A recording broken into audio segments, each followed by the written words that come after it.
What's up, beautiful people? It's Sindafam. Welcome to the channel. Today we have the Star Spangled Banner as you've never heard it.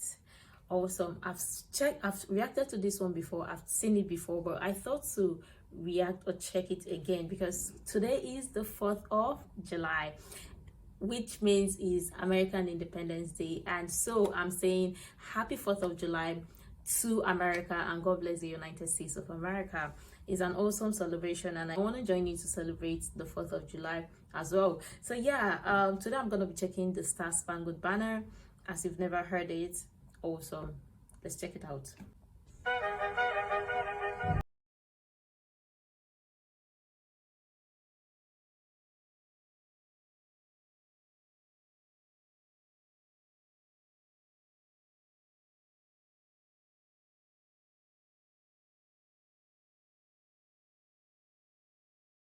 He penned a song that I'm sure you're aware of. You've seen it. It's in most hymnals throughout our churches. It's called the national anthem. It is our song as an American. We go, however, to a ball game. We stand in our church services and we sing the words of that song, and they float over our minds and our lips, and we don't even realize what we're singing. Most of us have memorized it as a child, but we've never really thought about what it means. Let me tell you a story. Francis Scott Key was a lawyer in Baltimore. The colonies were engaged in vicious conflict with the mother country, Britain. Because of this conflict and the protractedness of it, they had accumulated prisoners on both sides. The American colonies had prisoners and the British had prisoners.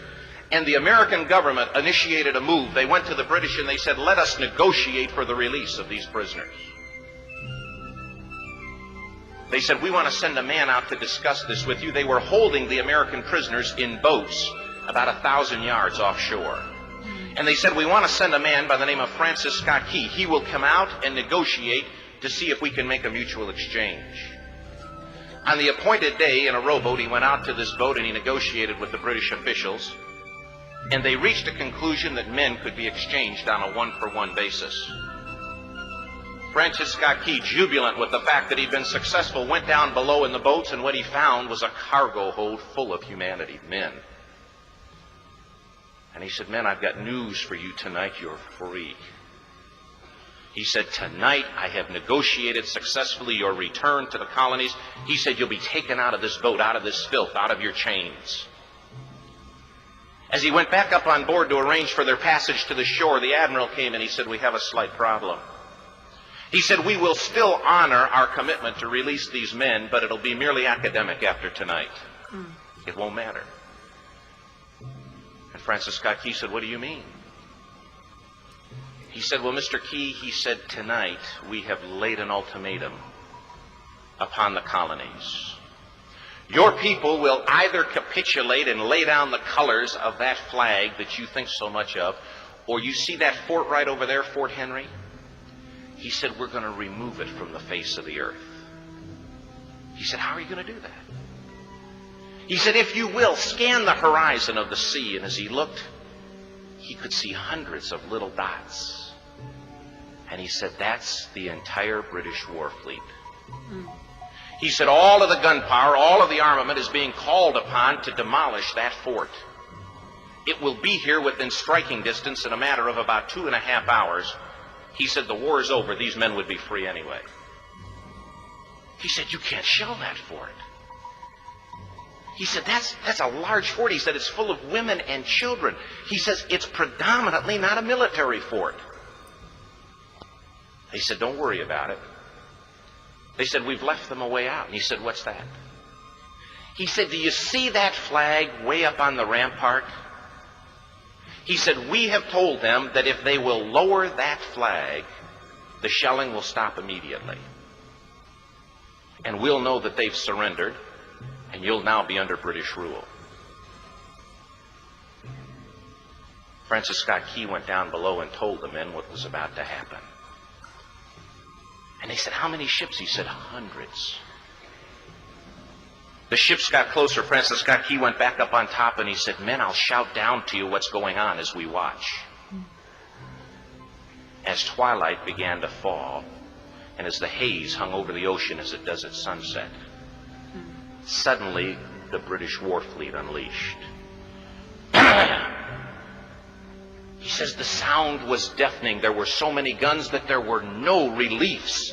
He said it was absolutely impossible to talk or hear. He said suddenly the sky, although dark, was suddenly lit. And he says from down below, all he could hear the men, the prisoners, saying was, "Tell us where the flag is. What have they done with the flag? Is the flag still flying over the rampart? Tell us." 1 hour, 2 hours, 3 hours into the shelling,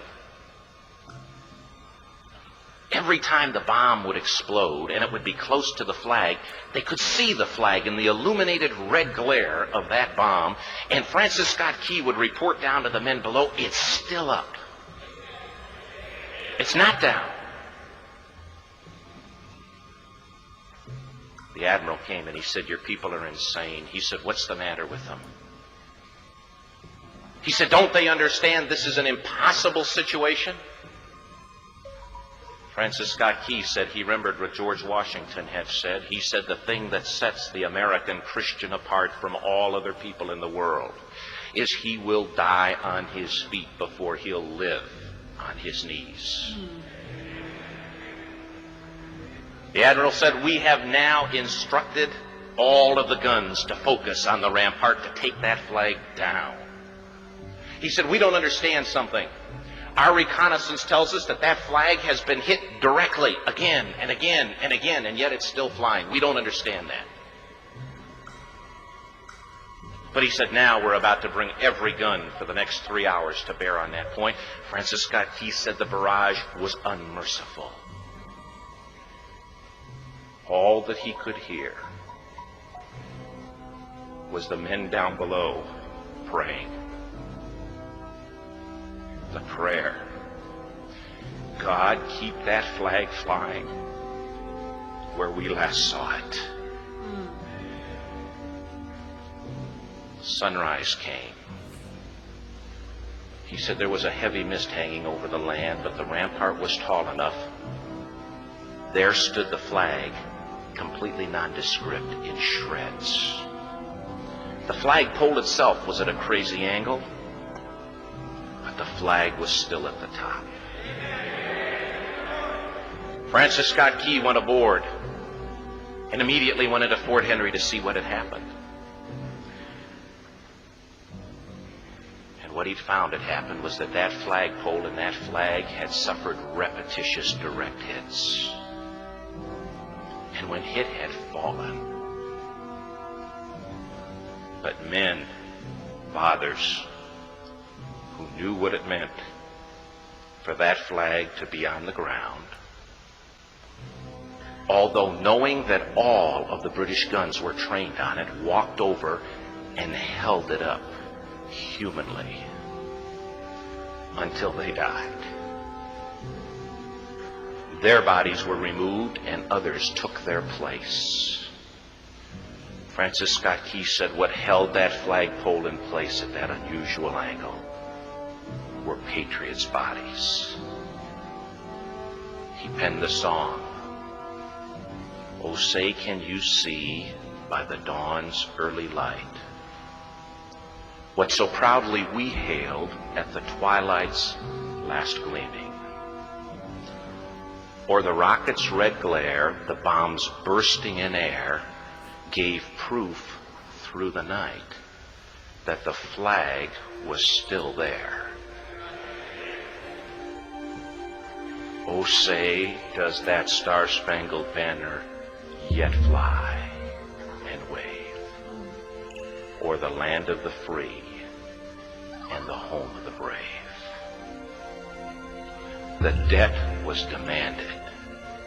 The price, it was paid. Oh, say, can you see by the dawn's early light what so proudly we hailed at the twilight's last gleaming, whose broad stripes and bright stars through the perilous fight, o'er the ramparts we watched were so gallantly streaming, and the rockets spread clear, the bombs bursting in air gave proof through the night that our flag was still there. Oh, say, does that star-spangled banner yet wave o'er the land of the free and the home of the brave?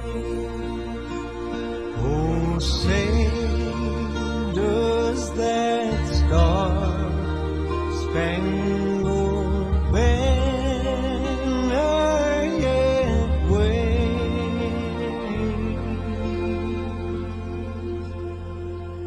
o'er the land of the free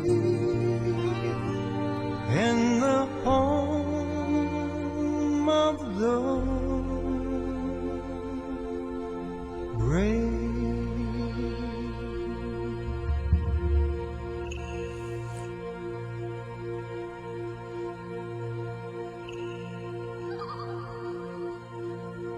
Indeed.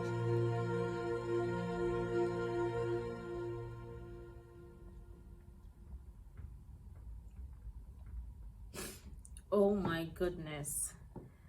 Wow. Wow. A lot happened. This isn't actually the first time I'm checking this video,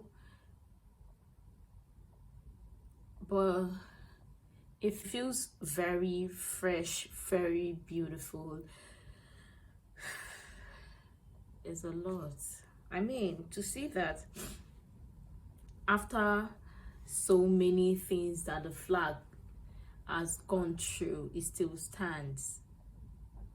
It still stands. It was still held regardless. This is beautiful. God is indeed with America. I mean, there's a lot. It's a lot. But yeah, it's a lot to take in. It's a lot to, like, it's a lot. And it made me emotional, but in a beautiful way. I love this. And this is not my first time hearing this, but it feels really good to check it out again. But all the same, I enjoyed what I learned so far and what I enjoyed this video. Let me know what your thoughts are in the comment down below, and also let me know what your 4th of July celebration fireworks rituals is like, and what you're going to be doing on the 4th of July, which is today. I know it's a national holiday, so lots of you will be having time with the family, doing the barbecue, and then at night you're gonna watch sit out to watch the fireworks and stuff. Let me know what you're gonna be doing during the time. And once again, happy 4th of July to America, and God bless the United States of America. I hope you have an amazing 4th of July fireworks celebration. And until next time, see you in the next video.